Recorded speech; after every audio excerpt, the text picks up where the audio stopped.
Hello guys, my name is Kiminek, welcome to this new video, and today we'll be watching wotreplays playing with his Skorpion G in not that great of a matchup. How is it possible? Our heroes is a middle tier and playing an OP tank, so how is it possible that I still consider this matchup to be a bad one? Well, this tank has pretty much no camo and this map is pretty open map, so yeah, our hero is gonna be basically constantly spotted, and this is definitely not good, especially considering the fact that this tank has practically zero armor at all. So once our hero is gonna come around anywhere and decide to shoot, one thing will happen, which isn't exactly the greatest. Well, the thing that is going to happen is this. He will be spotted instantly. As soon as he fires, thanks to this terrible camo, he will be instantly spotted. And since this tank has a terrible armor on top of that, he's gonna be instantly shot at and he's gonna be instantly penetrated, and there's gonna be a lot of HPs going down from his hit points. So yeah, long story short, our hero will have to move constantly in order to stay safe, and we will see a lot more of that actually throughout this replay, and this is actually the reason why I picked it. And just kidding. I picked this replay mainly because it was one of those very few replays which actually worked. If you do not know, there's a problem with wargaming sites and everything like this. They were capable of fucking up their replays once again. I don't know what the hell are they even doing, but in the past couple of in the past couple of days, maybe weeks, like 80 to 90% of the replays do not even work. So it's terrible to, it's basically impossible for you to find a solid replay that works, let alone a replay that's actually, well, good. By the way, that was an exact average roll of this thing. I was surprised. Like, I haven't seen a complete average roll for quite some time, but that doesn't matter now. What matters is that the new trailer for World of Warcraft expansion came out, and as you might know, there's always a huge fuzz around the World of Warcraft that is those expansion packs into World of Warcraft, because they are basically like a whole new game. And since a lot of people play the game, a lot of people will be like, yeah, let's play the game once again. And I watched the trailer, and honestly said I would give it like 8 out of 10. The trailer has good graphics, but doesn't really look all that great. I'm more thrilled about the actual expansion, about the actual game, not the trailer. So if it comes to this, I'm definitely going to play the game. As soon as the game comes out, within like probably a year or so, you can expect me to instantly buy it and start playing it, because I absolutely love World of Warcraft. Anyways, now back to the replay. The Wit was so far capable of picking up nearly 2000 damage, and he got hit once. That is pretty damn good trade-off in my opinion, but the enemies start pushing through him like crazy. There's a E75. Will be capable of finding a shot into him? Yes, you will be capable of finding a shot into him for 515 damage.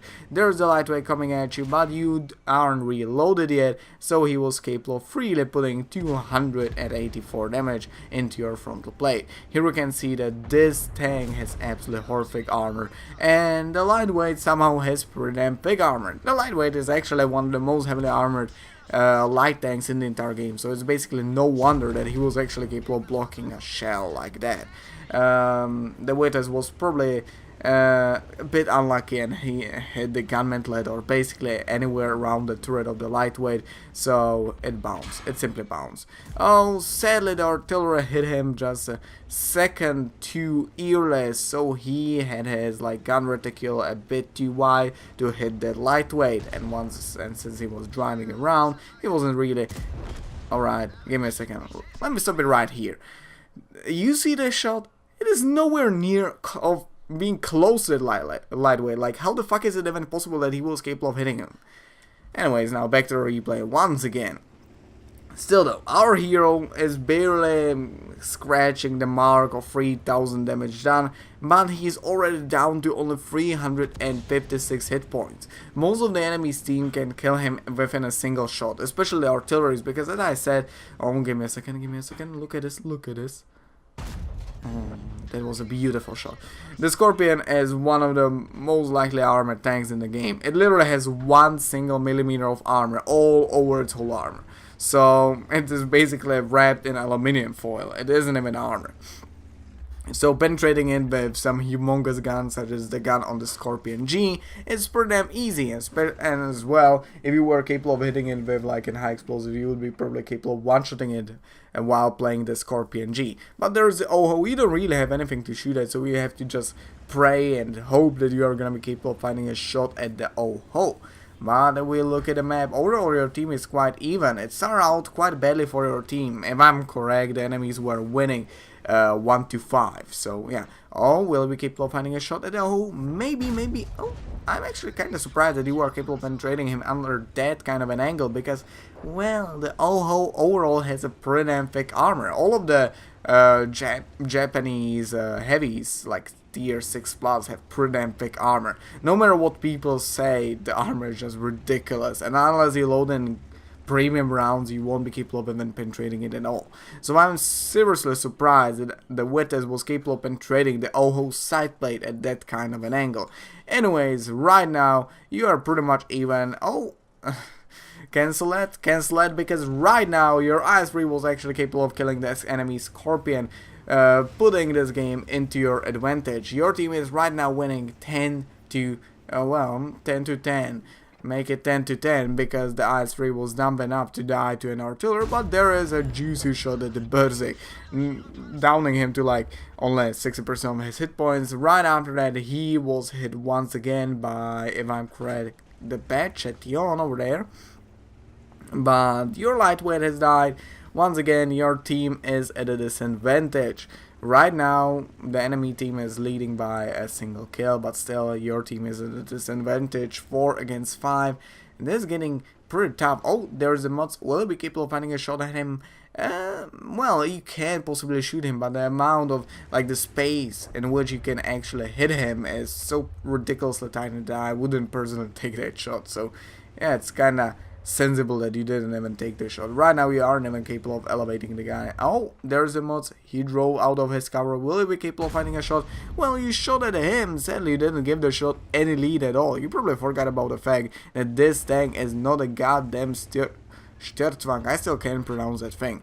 So though, with this tank you simply have to give some certain kind of a lead. Oh, there's the mods. You're reloaded. Will you find another shot at him? Aim, and you can shoot. How did that shot miss? Alright, right now we get pretty much the same level of luck as I do. I decided to shoot at the enemy like, yeah, there's gonna be 100% hit and penetration, but oh, the enemy slides down the hill and I'm unable to shoot at him. Well, that happens. Come on, another shot at him. Alright, right now we are outdoing even my luck. Anyways, your team is at a terrible disadvantage. They threw a one game, because right now we are facing 1 versus 5. The cold man of metal is at stake. If you will be capable of carrying this 1 versus 5, you've got to remember it. Oh, there is a bad Chetillon. Well, make it a 1 versus 4, because you were actually capable of killing the bad Chetillon pretty damn quickly. But right now, there are 2 enemy tanks left. Well, one of them is a tank destroyer, which was, if I'm correct, an anti-bunker gun or something like this. It had to be an anti-bunker gun, which had to like destroy bunkers like crazy. But I may be mistaken with that. I'm not gonna talk about it much. But still though, the enemy has 2 tanks and 2 artilleries. Both the artilleries are insanely effective at this point of a game against you, because, well, when either one of them hits you directly, they are going to penetrate you, because, well, this thing, the artilleries might be nerfed, so they might not have all that much penetration, but they still have a, well, they still have a shit ton of alpha damage. So, and this thing especially has a terrible armor. It has like 30 armor, like 25 if I'm correct, at the frontal plate. And the enemy artillery is going to shoot it at this kind of an angle, which is almost like 100%. You're gonna be penetrated by that shot, and it's pretty much 100%, and they are going to kill you. So, yeah. You've got to be super freaking, like, how to call it? You have to be incredibly cautious in order to actually survive this game, because if both of them will hit nearby of you, they're basically dead. They don't even need to hit you. They need to just hit the ground somewhere nearby of you, and each of them is going to deal like 200 damage to you, topping, counting to like 400. So yeah, you are gonna be dead. You are gonna be dead. But right now there's one other concern of yours, and those are the two enemy tanks. Come on, shoot at the Berserk. Oh, you dunked another shot. Is this like a fourth shot in a... No, it isn't the fourth shot in a row that you were capable of missing because of panic, but I can understand. You are under a lot of stress. Right now, you got already 5,000 damage. That's pretty damn amazing. No matter... Oh, that was pretty close to dying, because the M12 right now was capable of hitting you, and it nearly was capable of killing you, because, yeah, I'm even surprised, like, was he capable of penetrating you? Give me a second, let me look around this thing. Well, honestly said, if he was capable of penetrating you, you wouldn't be alive anymore, because still, those artilleries have like 600 alpha damage at least. I'm kind of unsure about the alpha damage of the M12, because I'm not really looking all that much at the artillery's alpha damages, but yeah, in my opinion, he definitely wasn't capable of penetrating you, because it would be probably like a 30-second long stun. I've seen a couple of artilleries actually being capable of penetrating the opponents, and that stun is freaking nasty. You don't want to get hit by that. Oh, there's the mud. Come on, shoot at him, come on, shoot at him. Hide behind that fountain, otherwise you're dead. And did you damage his turret ring? You damaged his turret ring. Oh, no, you didn't. You didn't. What is this? Well, it's actually quite possible that the mods... Oh, there is the Berserk. There is the Berserk. Run away.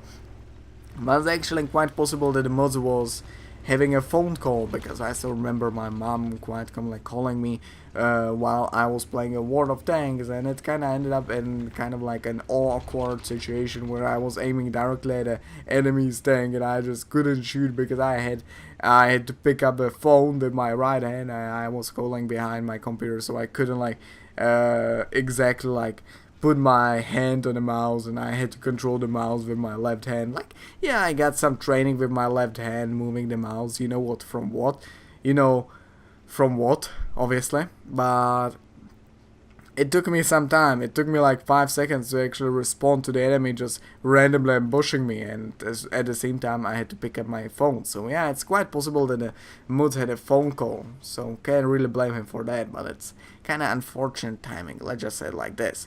The Berserk probably still thinks that you are going somewhere over here, but you indeed, instead of trying to defend your base and trying to take down that like 150 health Berserk, you decided to go for enemy's base and kill both the artilleries. In my opinion, that is kind of a bad thing to do in this current situation.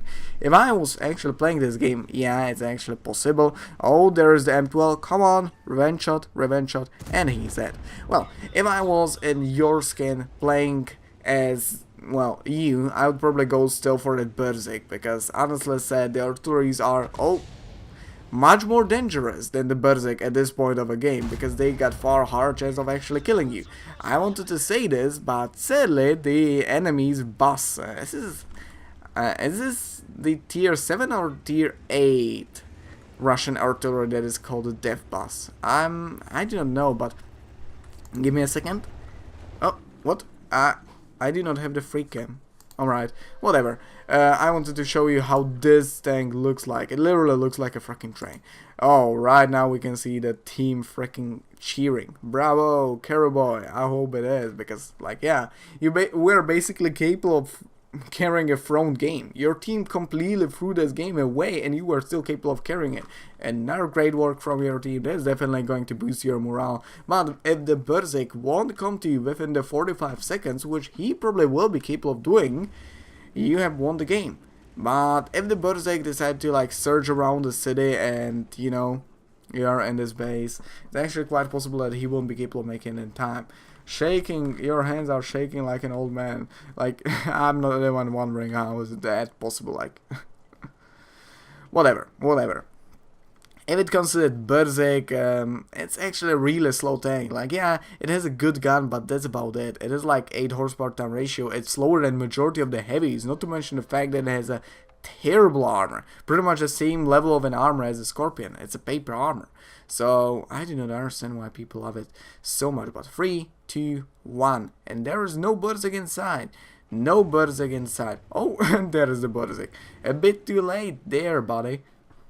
And in a post-game set, we may see what a truly amazing game this was. Firstly, our hero, the Witness, was actually capable of getting, obviously, an ace tank. Rather than that, he was capable of getting a bunch of medals to put on his tank, amongst which is mainly the Kolobanov's and Pascucci's medal. Other than that, he was capable of picking up nearly 7,000 damage, and 7 kills is pretty decent result. As well, he was capable of nearly earning 2,000 experience. That is pretty damn amazing as well. If it comes to detail report, we may see that he was capable of earning 100,000 and 10,000. 100,000 and 10,000. Yeah, my English is on point. 100,000. I fucking suck. 110,000 credits throughout this game. Sadly, I spent quite a lot of premium rounds, out of which most he missed. So he actually lost 60,000 basically nowhere by basically just constantly missing premium rounds. But well, he still was capable of practically carrying this game to win, because as we all might see, 100 capping points, he was capable of getting the Invader medal as well, I should point out. But overall, he did really freaking great. He earned a lot of money, he had a pretty decent score, everything great. But at the end of this video, I quickly wanna say one thing. I know a lot of you won't care about it, and if you watch my info videos, you probably know what happened throughout the past week, and I've been away. If you do not care why I've been away, you can close the video now, because I'll be just talking about that. But for the past week, we simply were reworking, rebuilding the toilet and the bathroom, because we had still the old communistic bathroom shit and things like this. Not that the old communistic stuff would be bad. I still have like the washing machine from the communistic days. It was made like in 1982 if I'm correct, and it works better than most washing machines today. Like seriously. Back in the day, it was considered an A-class energy category, and it doesn't blow up our like electricity, anything like this. We don't have a single problem with it. However, we tried to buy a new washing machine with better, like a lower electricity consumption and things like this. You know, A++ energy category, and just shut down the electricity in our entire house. We simply weren't capable of doing anything about that, so we had to get a refund, because A++ category my ass, like, not get me wrong, but yeah. Still though, the fact that it was communistic wasn't the problem. The problem was that it was simply old, and we don't really have the greatest neighbors, so yeah, we were flooded a couple of times. So the walls, which were mostly made out of wood, sometimes some plastic such as polystyrene and things like this. So yeah, the walls were completely moldy, they had some worms within them, they were basically falling apart, and we have been at a danger of literally the roof falling on the top of our heads. So yeah, we simply had to rebuild it. And yeah, nowadays it looks pretty damn fine. If you are interested in it, I can show you some photos. I'm definitely proud of seeing it like this. I freaking love the new bathroom. It looks amazing. It's a freaking adventure shitting, but yeah. Anyways, it's gonna be the end of the video. Hope you enjoyed, and I hope that I'll see you next time. Bye.